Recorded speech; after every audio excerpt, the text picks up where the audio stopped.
Recovery Sort Of is a podcast where we discuss recovery topics from the perspective of people living in long-term recovery.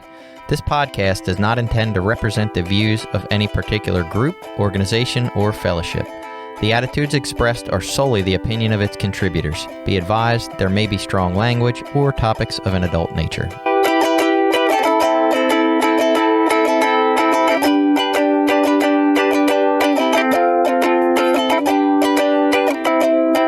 Welcome back. It's Recovery Sort Of. I am Jason, a guy who has an interesting relationship with food. And I'm Billy. I'm a person in long-term recovery. I'm Caroline. I'm a person in long-term recovery. And today we're joined by Grace from Overeaters Anonymous, who is going to help us explore the OA program and everything around disordered eating. And we will, as always, start with Grace taking over the show and telling us a little bit about herself and her story and you know how she got here to talk to us today. So go ahead, Grace. Welcome. Well, thank you. I'm really excited to be here. So I'm Grace, and if I were in a recovery meeting, I would say I'm a compulsive overeater or food and sugar addict or restrictor, all kinds of things, just to remind myself that food kicks my butt.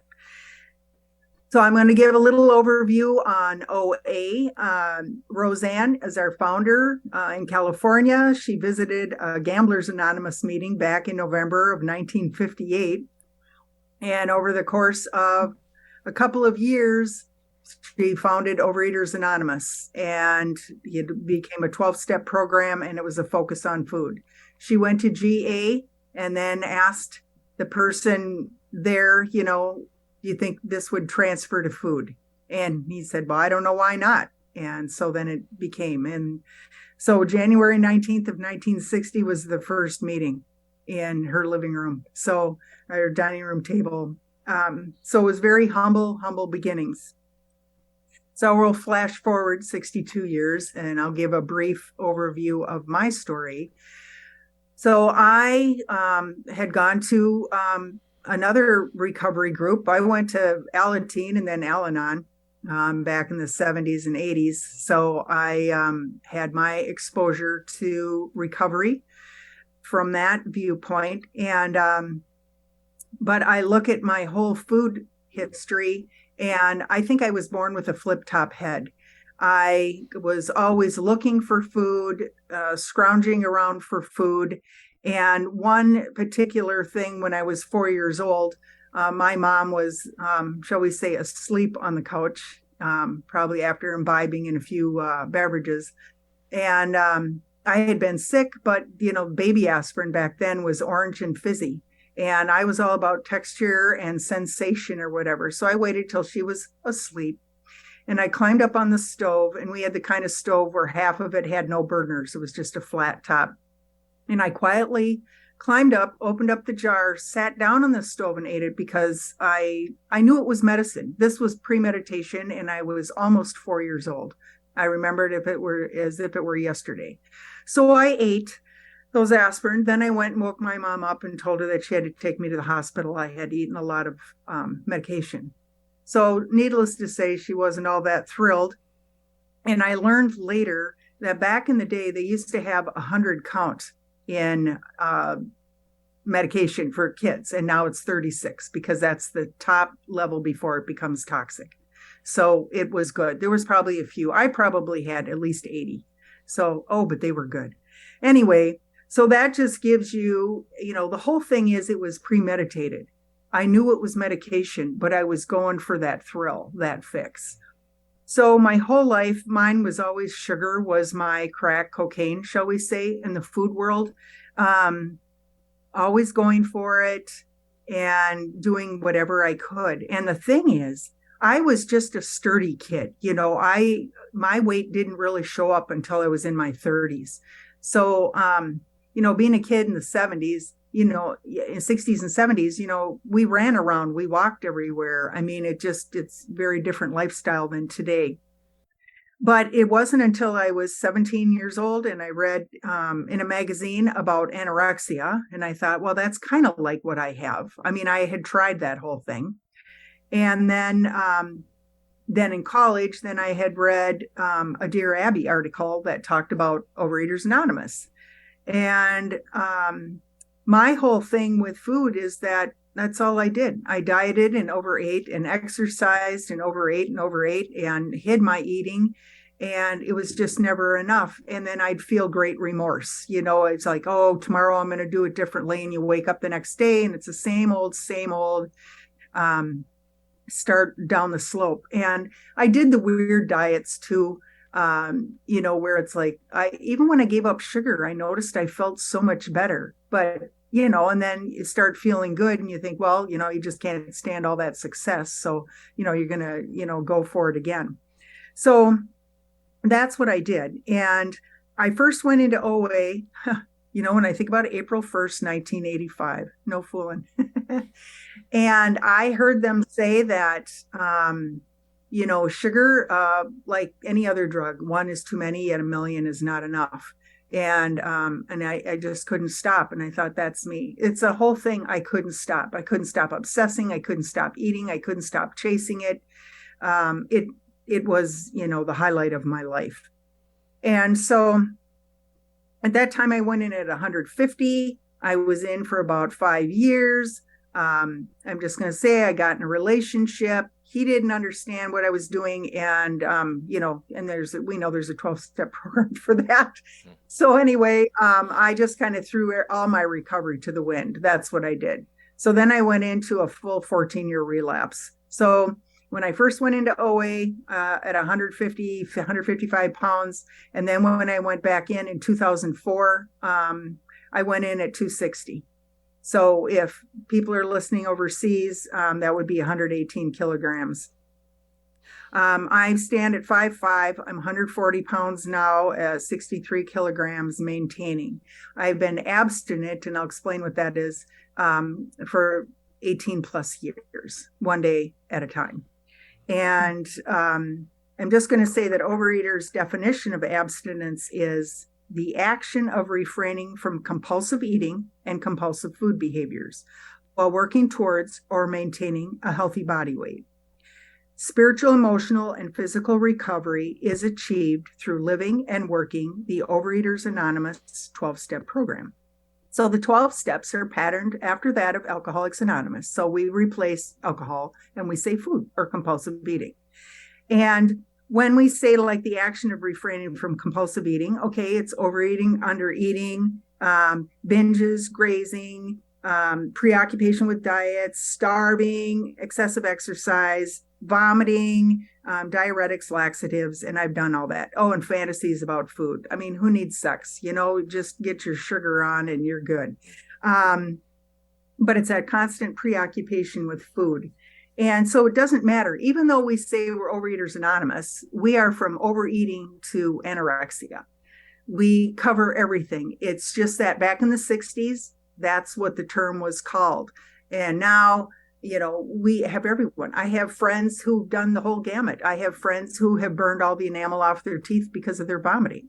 I've had friends who have severe osteoporosis because they starve themselves and their bones show a result of that.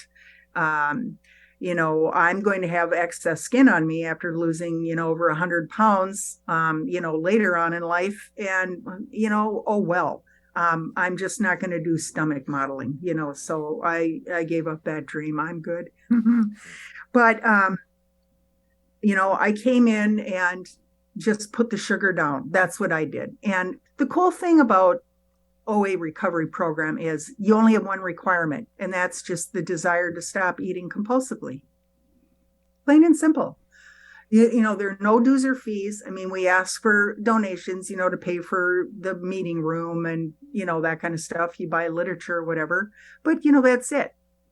And then you give yourself to the program, and it doesn't mean that you become an automaton and, you become a robot and you do everything, but it's kind of like I've had to learn to live my life without food.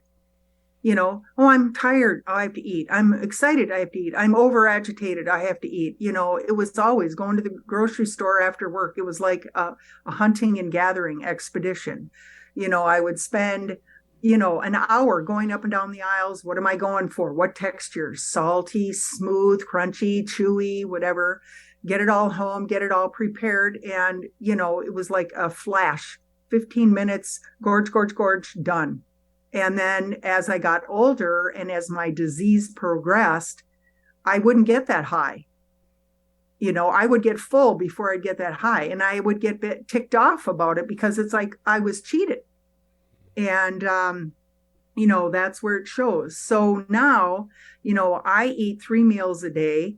I don't eat sugar, and there's other things that I don't eat. And I don't want to get so much into my food plan because then it sounds like a diet, and I am not endorsing what I eat. The thing is, everybody gets their own food plan. You work with a sponsor, which is really like a mentor or a buddy in the program, when you first come in. And you get to ask all these questions, and you talk to people in your meeting, and you get their phone number, and you come out of your isolation, and we all love to talk about our food. So, you're never going to run out of people who are going to want to talk about what they do. But, you end up with a food plan. And again, you find out, what that is. And what I do, let's say at the beginning, is that you have your ABC list or your red, yellow, green food list. So your green foods are foods, let's say in general, you're not going to overeat on, let's say baked chicken or carrots, even though I've binged on both of those because that's all that was in the house. But what's my usual go-to with sugar, fried foods, junk food, all the non-foods out there. And then the yellow foods are you're on the fence about, or for example, like me, nuts. The only time I eat nuts is that they are measured, plain and simple. And my measurement is 8 raw almonds. There's nothing sexy or pow about that. It's for nourishment. And, and I'm fine with that. But, everybody has their thing. I mean, some people go on the keto plan, some people go on high carb plan, some people do whatever. The other thing I love about this program when you come in is that whatever your definition of a higher power is the right one for you. We don't, say we're a religion or you have to follow this spirit group or whatever. It's like, no, it's your deal and it's your journey. If you don't know and you feel estranged or you're like what you had before doesn't work, great. This is a great place to come. So we've got meetings all over the world. We have face-to-face. We have Zoom meetings, or I should say online meetings. We have phone meetings. We have non-real-time meetings where you're, typing in your computer and so on. And now we have the hybrid due to COVID, so we've got meetings that have people in the room and people on the screen. So there's all the opportunities. There are different, let's say, practices. There are some that are much more structured where they want you to follow a certain process that you work with a sponsor and you call your food in every day. And it's not that, you have to be watched or monitored. It's your decision. It's like, man, I can't trust myself with food. I really need an accountability partner. And this is what works for me. And you go with that. And some people, you discovered as you go along. So I guess I'd like to say you might, if any of you are ever deciding you like to try out a meeting, just go to one. You're allowed. If you have the desire to stop eating compulsively, hey, we welcome you with open arms. And if you find that meeting is just not your jam, then try another one. There's, meetings in OA.org. They got a big sign on there. It says find a meeting.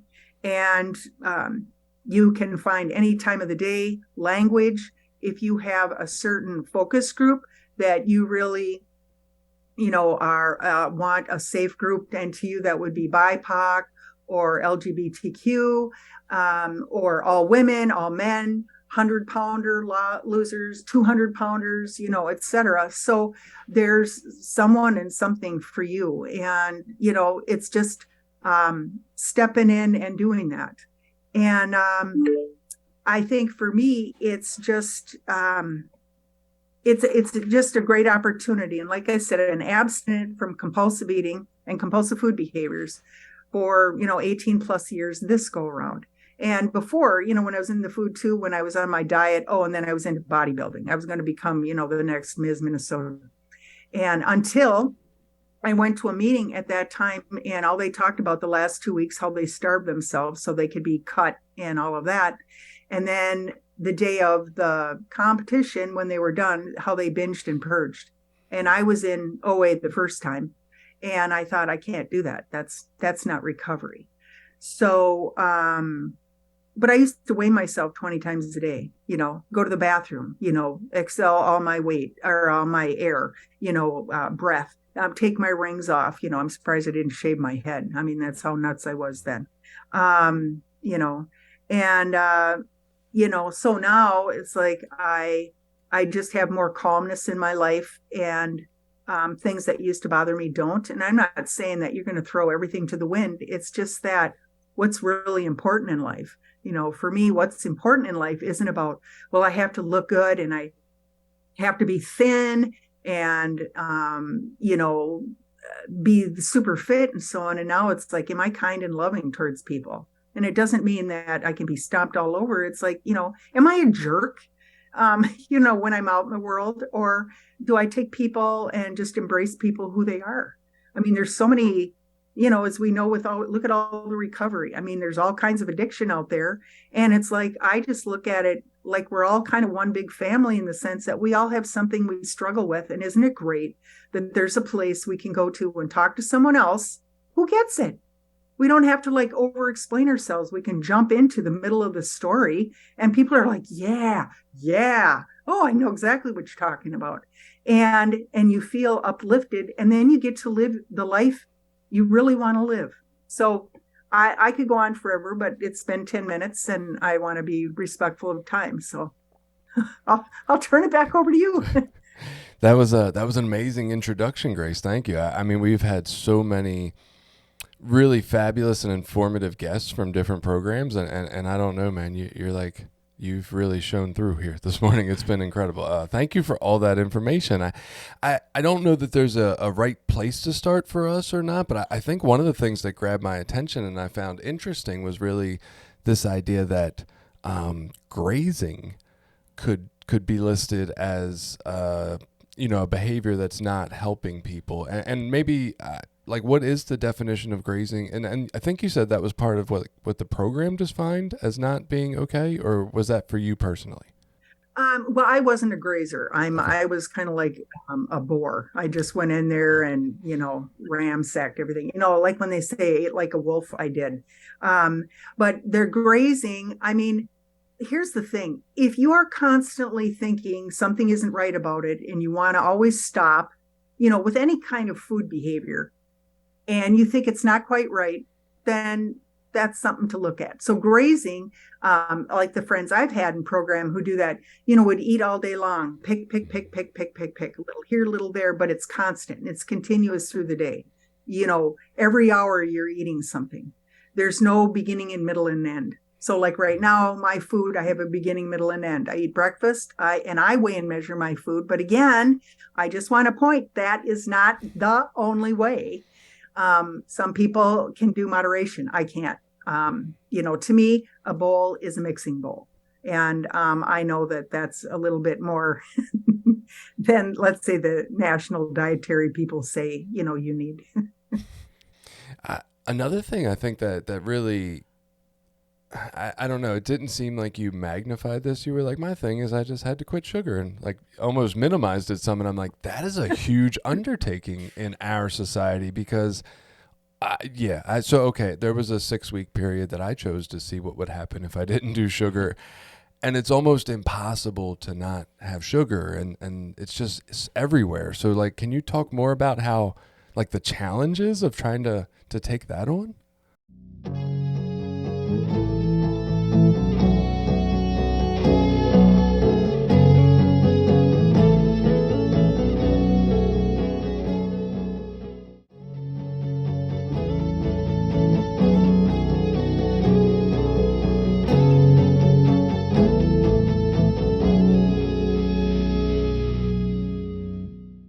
Yeah, thank you. And that is a key point. Yeah, because like I said, sugar is my crack, and I'm not. I don't want to minimize those of you who are in NA.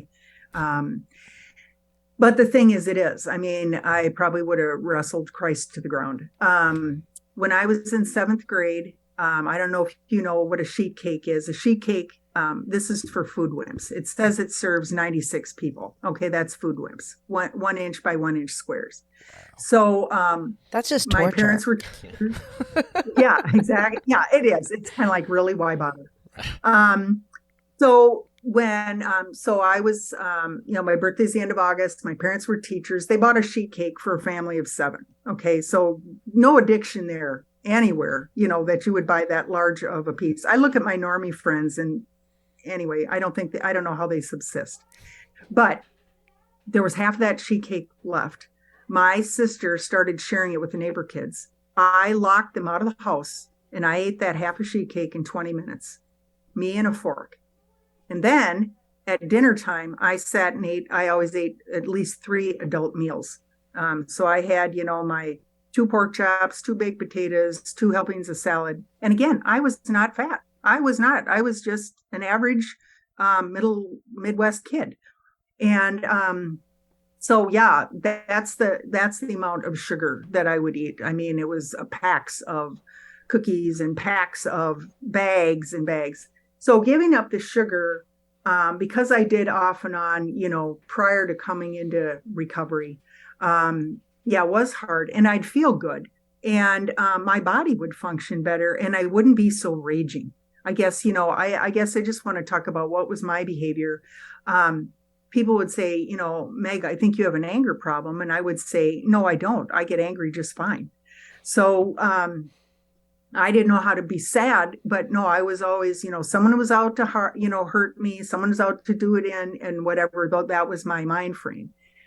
So when I really started seeing sugar was, because I was obsessed about it. I mean, I bought it every day. I mean, I would, work every day, and I would eat like a pound bag of bridge mix and 6 to 8 donuts. I mean, because I had to have that mainline sugar. And then, candy corn. Oh my God. That was, the nasty at Halloween. So anyway, giving that up. Yeah. Did I go through food detox? Yeah, absolutely. But there was a part of me that just knew somehow I'm going to be okay. It just needs to be different this time. And I think that's where, relying on that spirit part, it's like, I look at it, there's an energy bigger than me in the world. I mean, it's what helps us stay human, and that we don't completely kill each other. But that it's like, I just prayed to the ethers and said, you got to help me with this one. You got to help me. And so then, I would just eat healthy food. And my food plan has changed over the years, but I really, it's also encouraged to look at all the ingredients in your food and to stay away from food that has sugar that is, the first 4 ingredients. Stay away from that. Because, my philosophy and my belief is, if I were to eat sugar, then it's already in my bloodstream. It's going to trigger me. I'm never cured. And the only reason I say that, so I was in OA for 5 years the first time. I didn't eat sugar. And then I had a Snickers. And I'll tell you, that was my favorite candy bar. And I remember taking a bite at that time. And it was the most disgusting, foul thing I had ever eaten. But I was already committed. My mindset was there, and let's just say the dragon was awoken. And, I just went for it. And then I just went for the kill. Like I said, I was 260. That was 18 years ago. I'm 140 now. If I were to back out into the food now, I would probably eat like a 260-pound person. And it would probably seriously hurt me or kill me. I mean, I've heard stories of people who've gone out, and then they fortunately came back in. But it is a lot. I could go on and on. There's lots of wonderful documentaries you can watch out there to look at the food industry. But in the 70s, the food industry really wanted us, Americans, I'm going to say, to eat twice as many calories than what we needed. They have far surpassed that. The diet industry is a multi-billion, if not trillion-dollar industry. And we're going to shame you because you're fat. We're going to sell you non-food, and then we're going to shame you, and then we're going to sell you a diet. And to me, I don't ever have to go on a diet again by staying in OA because I've got the solution here. I've learned how to live my life without those kinds of foods. I eat real clean, pure foods because I'm a critical level addict. That's the way I look at it. And it is hard, but it's doable. And the thing is, your taste buds will learn how to appreciate new foods. And you may also then say, you know what? I don't really like that. And there's also healthy foods that just don't have sleepovers at my house. I don't do grapes, I don't do cherries, and I don't do fresh pineapple. If I'm at a restaurant and I'm at a salad bar and I'm going to, have that as my serving of fruit, I can because I know what portion I can have, and that's good. But even though those are quote unquote healthy foods, I don't do dry roasted nuts because there's just enough of a zing in there that, it's kind of like you want to streak through, the town. I just know, my taste buds, and I just leave my food. It's good though. I eat good food. It's not like I'm going to eat mush and it's drudgery. I feel so much relief and joy. I mean, for these last few years, I've honest to God felt happy in life. And it's like, I can, and I look at it this way. It's so easy. So I put down a Snickers or a piece of cake. I still can see and hear and talk and carry a job and make money and have friends. And, so I'm not eating a candy bar. And I'm grateful because my life was just a living hell because that's all I focused on. And, I would, not go out with my friends because I wanted to stay home and hide and eat and then feel the shame of, my weight. And, and I'm going to share an embarrassing story. So, there's many, but I'll give one. So I was out with friends and of course I was doing the diet soda scene. And I've learned that even though it's diet soda, the sweeteners are much sweeter. They still hit those things in our head, for, sweetness. And so I've given all of that up because I was drinking like 24 cans a day. And then I would have the Crystal Light. I would drink 4 quarts of that in 2 quarts of water. I wanted super potent. Everything had to be super potent. And anyway, so I went out to lunch and I drank, 4,900, diet colas or whatever, my usual. And we're driving back to work, and it was in a 2-door car, and I was in the back seat, and I'm trying to heft my form out of the car, and I was struggling, and I finally got up, and I just felt my pee run down my leg. And I, of course, was very embarrassed and ashamed, and thank God it was out on the sidewalk. And I just, barked at my friends, back away, I'm covered, just leave me alone, and waddled my way to the bathroom and took care of situations. And like I said, I'm glad I had black pants on and somehow managed, it fortunately didn't hit the cloth, but, enough of my leg and my sock. I think I threw the socks away. And did that change me from that day? No, I went home and I ate over it. That's what I did. So I remember those times. If I ever feel that nothing in life has ever improved by eating a piece of pie, nothing in my life. When life has gotten better, it's because I've reached out and called a friend or, someone, let's say in recovery who gets it. I don't have, like I said, I can just start in the middle of the story. And it doesn't matter what addiction. A lot of times it's just kind of like, hey, I'm struggling, man. Got some words for me. And go from there. And there's a ton of food out there that we can eat. And, for the first time in my life, I eat all the food I buy. It's not like I'm going to buy all the good food and then it grows whiskers and a beard, and then I can throw it away, So, yeah. So, I don't do that anymore. And and I even grocery shop every week. And it's really lovely. And food is not the highlight of my life. And by not eating those trigger foods there's studies done that they show sugar lights up our head like cocaine and heroin. I mean, and yet we have people, well, you just need to suck it up. And it's like, I tried all that. I remember I tried the cabbage soup diet, and I made like a week and a half's worth all at once. It was so good. I ate it in a day and a half. I love vegetables. I'm one of those weird people. So, and I'm glad now because I eat a lot of vegetables. But anyway, yeah, that's a great question. And there is a lot of junk out there, and we just have to be diligent. And the thing is, if we stop buying that stuff, maybe they'll stop making it. So yeah, that's a tough proposition to sometimes, I just looking at the history of sugar, like before the 1500s, the amount of sugar in one Little Debbie's snack cake is more than people had in their whole life. And then, introduced to this idea of sugar and then throwing it in everything and breads and cakes and it's really everywhere. So that's a challenging one. I'm curious. I think so. We come more from a Narcotics Anonymous background, and the NA program tends to say that the disease of addiction is like this core of self-centeredness, this spiritual malady, I guess, is kind of our problem, or the problem is spiritual in nature, I guess. Does OA tend to say the problem is a specific thing, or is it more just we don't care what the problem is, we're here to fix it?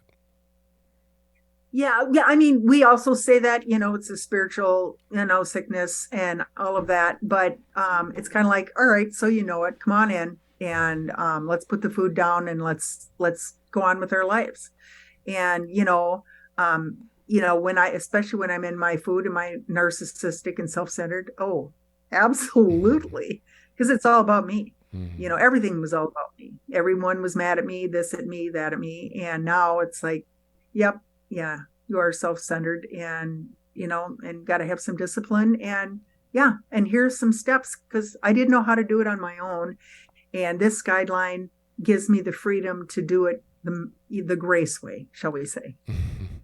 I was also kind of surprised and thinking back to like this starting in 1960 and just like I don't even think, obesity was on the radar of the public scope at that point, right? So to think it was starting already in somebody's, living room.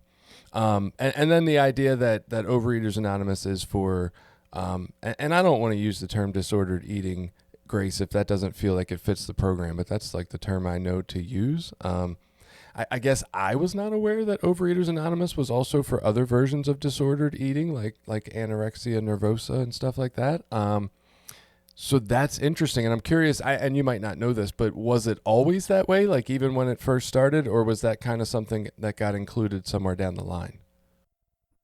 I think it got included somewhere down the line. And I'm sure one of my fellows who hear this will be like, Meg, but no, they wanted to call it Gluttons Anonymous, Fatties Anonymous. So that was the focus. It was about, the losing weight. Who would join if it was Gluttons Anonymous? But even with Overeaters Anonymous, you're right. Some people are like, well, I'm not an overeater.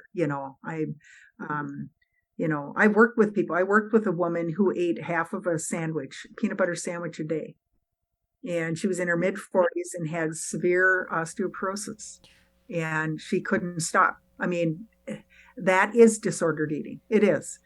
It is all about, compulsive eating and compulsive food behavior. So wherever your compulsion lies. Yeah. And it doesn't make sense. I remember in 6th grade, I remember telling a boss this once, that I had eaten a whole bag of M&Ms. And he said, wow, oh, Meg, everyone has in their life. And I said, yeah, but how big was your bag? And he's like, well, the normal size bag. And I said, well, no, mine was a pound. And he goes, oh, that's impossible. Of course, a normie's going to say that. And I said, well, no, it's not. And I'm not going to show you. I was already back in recovery then. But yeah, I mean, that was the serving. So Grace, I think one thing that you mentioned was that,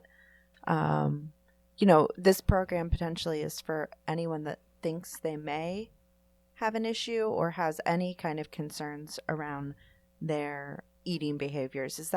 Did I pick up on that correctly? Is that what you would say in terms of if someone's thinking about whether OA is right for them? Yes, my rule of thumb is if you think maybe, just come on in. And if you're still not sure, try it for 6 weeks. And if you need to hop around. And I guess I would say too, if you're a bit shy on that, like I said, there's Zoom meetings, there's phone meetings where you can go and just listen and hear if you're hearing something that really speaks to your heart. But there is recovery in these rooms. I mean, I have a sponsor, my mentor, I'd say my accountability person, who just celebrated 43 years of abstinence. So that's very humbling to me because it's like, it's those one day at a time, but it's really about living your best life and not being ruled by a substance. And for us, it just happens to be food. But there's recovery. It's learning how, like I said, to live life. And I had to learn how to be assertive. I employed myself. I always took jobs that didn't really challenge me. And then I'd be mad if people treated me less than I thought they should treat me. I mean, it's just, that's so twisted.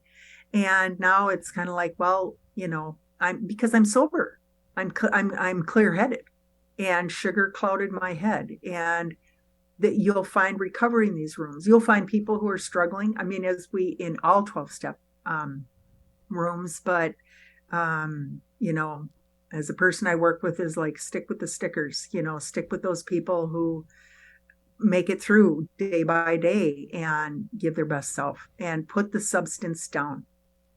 It's interesting. You made that comment about, being an under earner, which reminds me of a thing I heard in a Debtors Anonymous meeting, right? That they welcome the under earners and the overspenders, right? Almost like these two opposite sides of the same problem.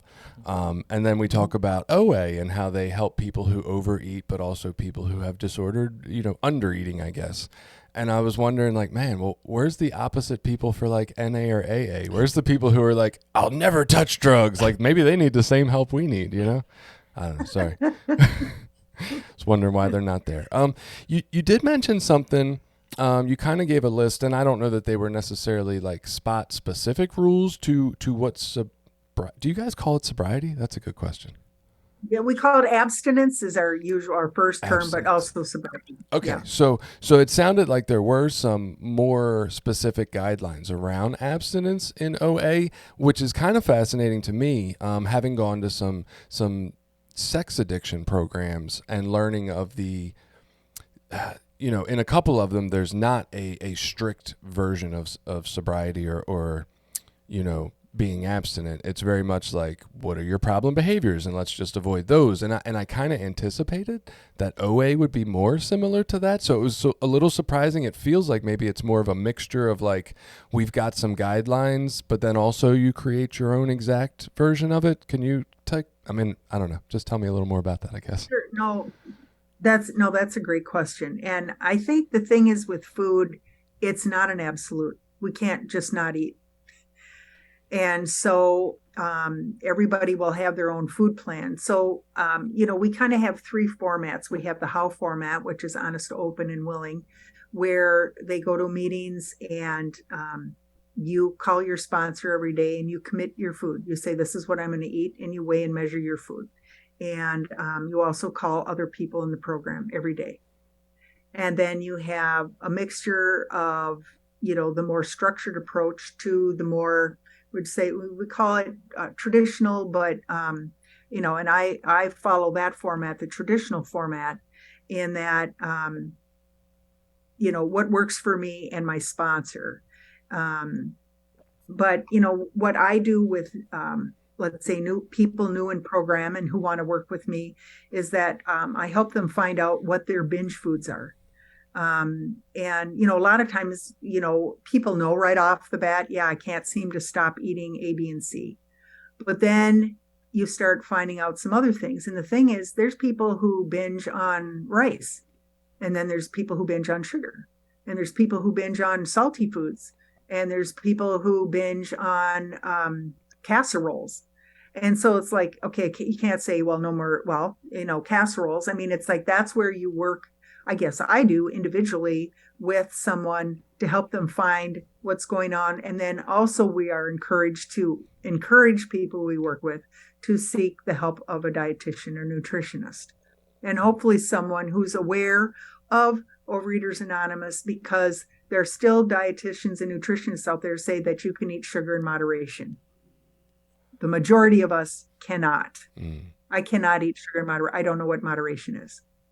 And, but at least to get a food plan that works for you, because some people have been eating, let's say, rogue for many years and don't know what a serving size really looks like.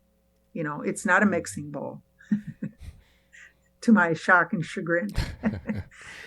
But so that's why I think it's so, like, for example, like I said, I couldn't eat cherries, grapes, or pineapple, but someone else can't eat, like I said, rice or milk, or certain things. And there's, we all have our, for example, I don't eat peanut butter very often because I've, let's say, have, done my quantity in a lifetime. Yeah. So I totally can relate to that. I have a number of foods that I just can't keep in my house because I cannot. Sugar peanut butter, like the peanut butter that has like the added sugars and the hydrogenated oil, I call it sugar peanut butter. Can't keep that in the house. Certain kinds of cheese. I mean, I can relate to a lot of this. I will say that I, over the years, certainly have toyed with the idea of attending a OA or a similar program, and haven't visited myself. But this is definitely a very interesting topic to me and something that I can relate a lot to. Sugar is definitely can be a real problem for me, and so I appreciate the struggle and the information, Grace. This is really, really interesting. I find it fascinating. In a way, I feel like the struggle that people face when going into OA is unique from any other one. And I don't know that I noticed this before. Like when I was thinking about the idea of sex addiction, like generally people aren't down for the idea of I just want to give up sex forever, right? And coming from a background of Narcotics Anonymous, like that is the main goal. Like, hey, I want to give up these drugs forever and just never touch them. And that going into sex addiction meetings and realizing that like that was not the goal, it almost seemed way harder. Like it was easier to just, I can cut that out of my life forever and never touch it. Whereas, with sex addiction, it's like, well, I hope to do this in a healthy way or find a healthy relationship with this activity. But in sex addiction and in anything else you would want to do that with, you can take a period of abstinence to step away from it for a while to kind of reconfigure your relationship with it. And with overeating, you cannot. That is not a possibility. And I think that uniquely makes it like maybe possibly the most challenging one to deal with.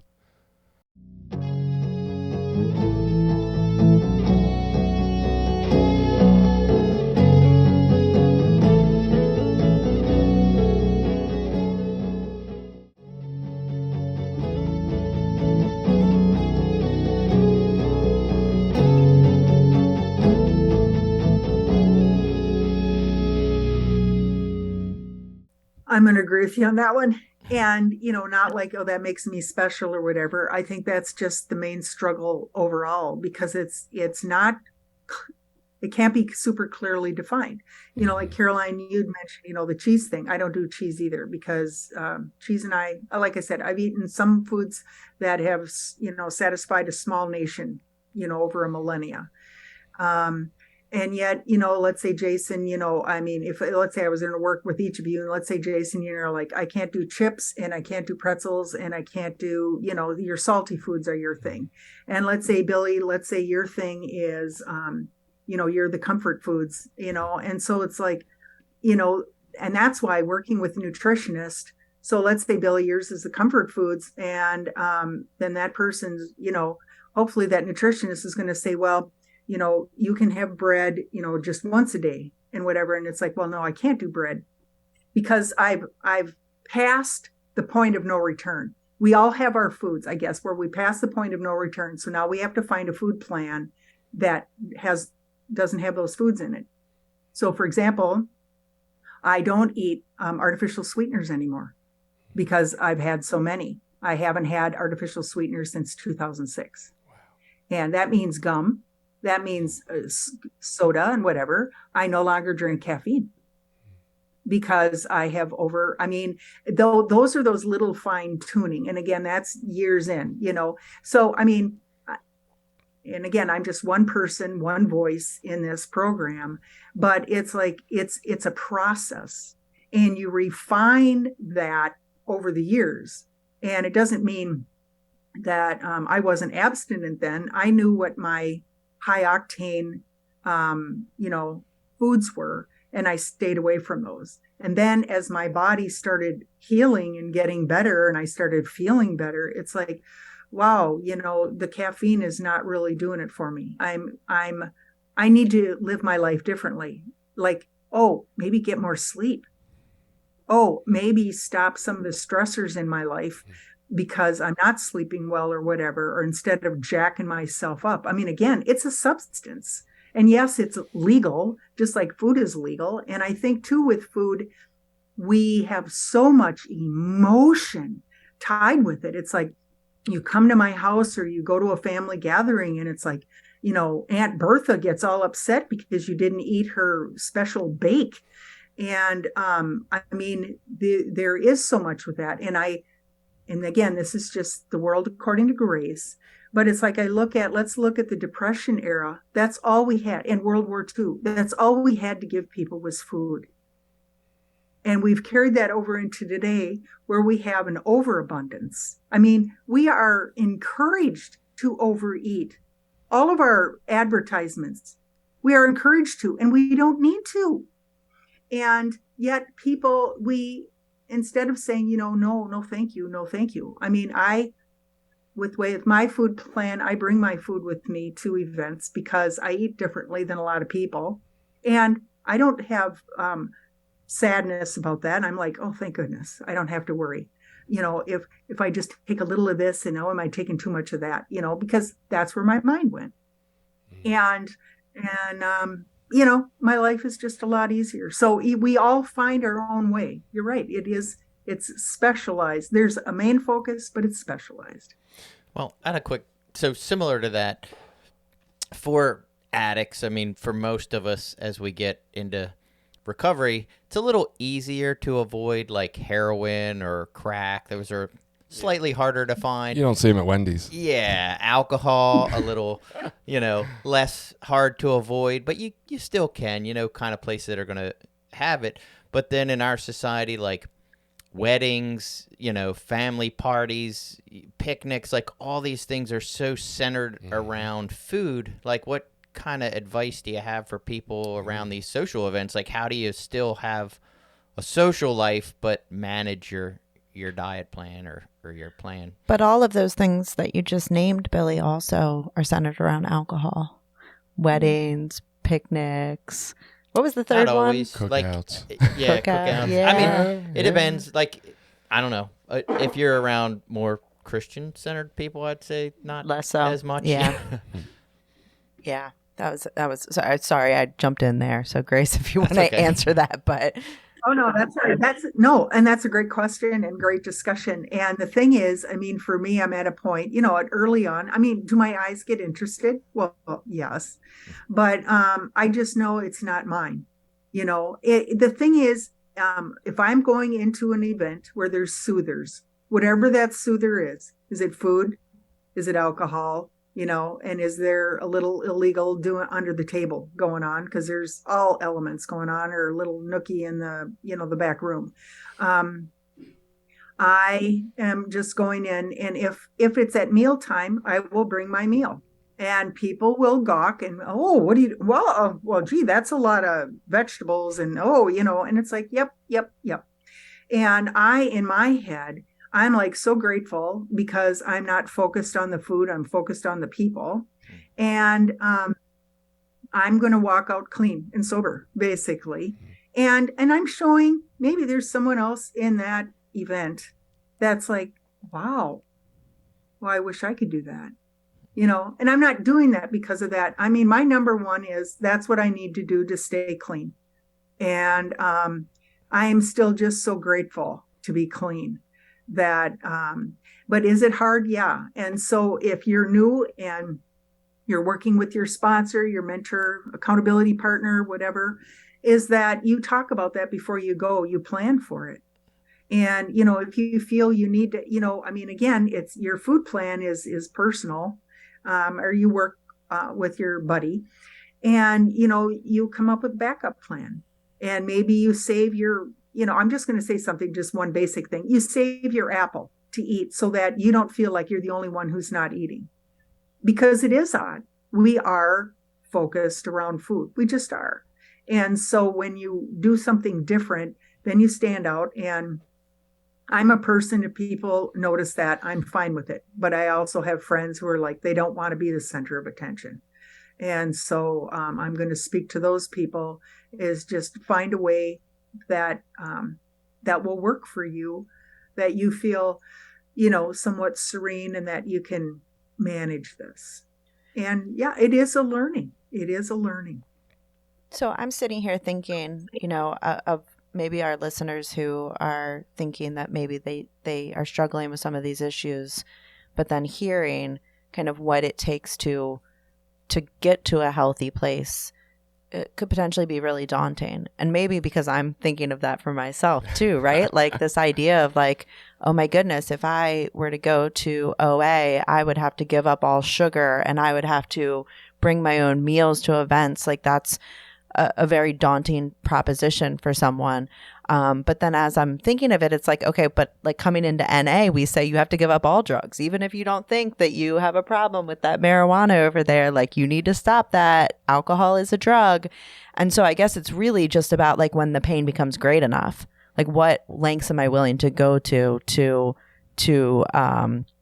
get relief, right? And I think for the three of us in this room, like we had to get to a point where it was like we were willing to stop all of it so that we could get to a point of relief. And maybe, I don't know, Grace, would you say that is kind of where people need to get with overeating as well, to have that level of surrender?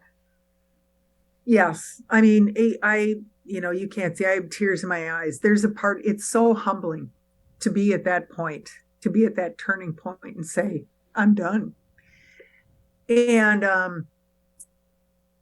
it's a miracle. And the thing is with the food, if I were working with new people right now, we would be having conversations. And, I'm only, again, one person. There's other people who do things, but you come to a meeting and you hear that person has what you want.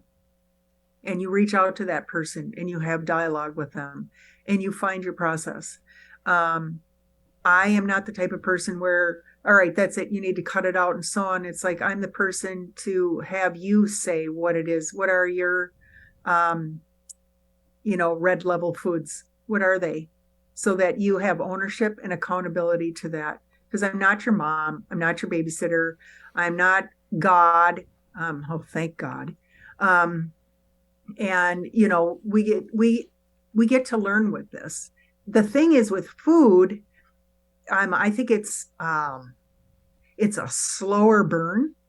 You're going to end up being overweight, let's say. I mean, many people, right? Or you're going to be underweight and you're going to end up, with a heart attack or chronic heart failure, or diabetes may take you out, and it's going to be a 20-year deal. I think with alcohol and drugs, and again, this is just my opinion, is that it's more immediate. And you don't need it. I need food to subsist. And so what's that going to look like? And I knew off the bat, sugar was it. I mean, so that was easy for me to put that one down. Easy in the sense of, let's say in practice, but, like I said, I went through, physical withdrawals with it because it is a drug. And people say, well, sugar's natural. It's like, no, it's all processed. It's all processed. So Grace, some questions that probably aren't going to apply to your program, but because they're on our typical questions list, it made me curious. Sure. I'm imagining you guys don't have to sign court slips. No, you're right. Okay, so that does not apply. Right. And I also, one of the things that I find, at least in previous years in maybe some certain 12-step recovery groups, and maybe this expands more to most of them, but dating in the program is usually something that is talked about in recovery from certain things. And I can't imagine that that's a huge issue in Overeaters Anonymous either, but correct me if I'm wrong, please. I'm curious. No, I mean, not that I've been exposed to and so on. And I'm just going to put that out there. We're more of a female heavy organization. Women will walk into these rooms faster than men, but the male population is growing. And no, I think I'll just say a lot of times the food addict, we're too busy hiding out in our homes. We're not so it would probably do us good to date. Right. Yeah, I was came across the question on my list. I was like, I don't picture that or cord slips.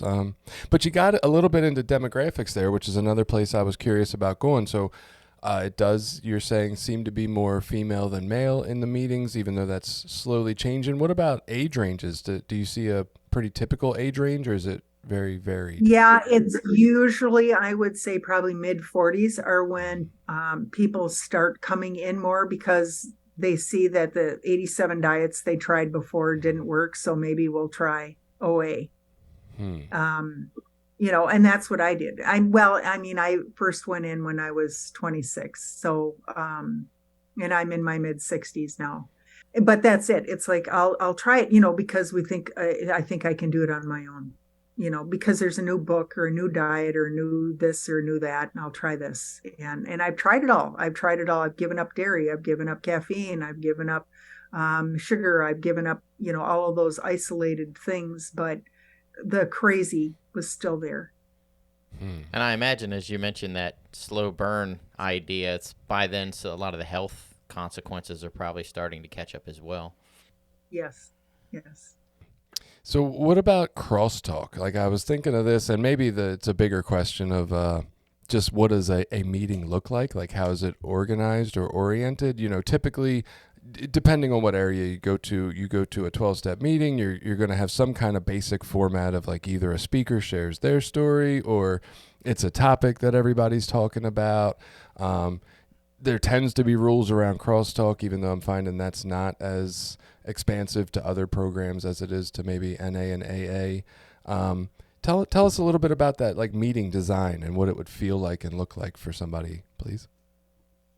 Sure. I would say a typical meeting, and then, there's also special focus meetings, but like my meeting, we're a step meeting. So we also have open meetings as well, where we have open topic, but we go through the 12 steps, multiple times a year. And we have our, business portion at the beginning.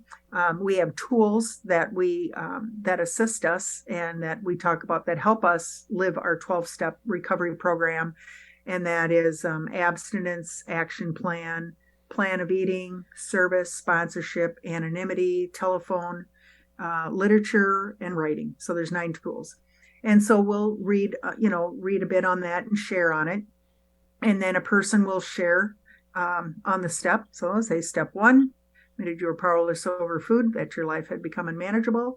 And then we'll break into small groups and discuss, what we learned, whatever insight we've gained from that. And we go around the room. We say it in our opening, there is no crosstalk. And if you have questions, please leave those at the end. But, and who you see here when you, leave here, let it stay here. And here. So it's very, very structured that way. There's other meetings where it's like a 2-hour format where they read all the tools. They read, we read the 12 steps and whatever. And then they'll have 2 people speak. And then there's no sharing afterwards. It's just 2 speakers share on, this step or the topic. And then there's, some groups out there. I mean, you'll see when you look at oa.org, find a meeting. That some of them, we have like a body image book, and all of our literature is written by compulsive eaters. Just like the other programs, it's people from within. And so that I would say is looking more at the physical aspect initially, but then, all the workings around that. So, but a lot of it, is 12 steps. And, that's how I live my life. And, it's like I, took my inventory and shared it with another human being. And I've done more than one. And, my amends face to face when I can. And, rinse and repeat, start that all over again. And deepen my recovery as I go. I've been around the bend many times, but even though I know I'm powerless over food, but what else do I need to learn I'm powerless over? Because that's food hid everything. And then if I ever have food thoughts, people panic, oh my God, I had food thoughts, and it doesn't mean you're going to run out and, dive your head into a gallon of ice cream. To me, that's the only thing that will get my attention that something's wrong, are food thoughts. And what I mean by the food thoughts is like, you start thinking about cookies or, the binge foods, let's say. And what that usually means is like, maybe I'm tired, or maybe I didn't conduct myself well. When I was in a store, I was, crabby with the clerk. Or I need to, like I said, assert myself at work, let's say. And so I look at those as warning signs. But again, back at the meeting, it's really about hearing how people live the recovery program and get new insight from that. And Grace, I think one of probably the last question I can think of that's on my mind that might assist people is if you could look back at maybe some of your earlier behaviors or earlier practices in your life that, at the time you couldn't see were part of this disordered behavior process for you. Can you point to anything that could possibly help people recognize this earlier for themselves? Or maybe even you can point to things that stood in the way of you recognizing it? I'm not sure which one would be more relevant or stands out more to you, but could you talk about that, please? I would say I felt my unhappiness was due to everyone else. It wasn't of my making. And how that manifested, I would say, is that I was irritated at my boss. I was irritated at my coworkers. People were jerks on the road. Of course, that can be another discussion. But it was, if only everyone else would do this, if only everyone else would see how special I am, if only everyone else would, hear what I really have to say. And then I complained all the time too. Complain. My house is a mess. I just can't seem to get it together. Why can't I get this food thing right? I mean, just always talking about that. So always obsessed. But again, it was always all about me, my unhappiness or my inability to act a certain way, a better way, a different way. And that, and taking everyone else's, since we're talking the vernacular, everyone else's inventory. Well, if they weren't such this way or that way or whatever, and of course, I have all the answers, I know everything. And it's like, wow, who died and crowned me queen? And, and it's because I just didn't really want to look at myself and how miserable I was. So it's just really feeling unhappy with who I am and feeling like, is this all life is? And that was the main demoralization of my food. But, I still had fun with friends and so on, but I just always felt something was missing, or I felt like I never fit in, just didn't know how to do it. So, and now I just know that, sometimes I'm quirky and so on, but I'm with like-minded people in the sense that, I'm addicted to a soother, and I've put that down, and I have a much better life, and I'm grateful. That's awesome, Grace. I think we are out of questions, and that's great because it's right around our time frame of how long we wanted this to be, which is perfect. And Grace, I can't thank you enough for coming on to, talk about this program and what might be signs that we needed and how to seek out the support we need to, find healing and growth through that issue we're dealing with, and just, for being the person you are in your life, like you're showing up and assisting people on a regular basis. And I think that just is really close to all of our hearts here. And just so thank you for being you and for coming out today to talk about it. Yeah, thank you so much for coming on, Grace. Yes, We thank sincerely you, Grace. appreciate it. Thank you. I deeply appreciate this. So Oh, thank you. So have a great Sunday, Grace, okay?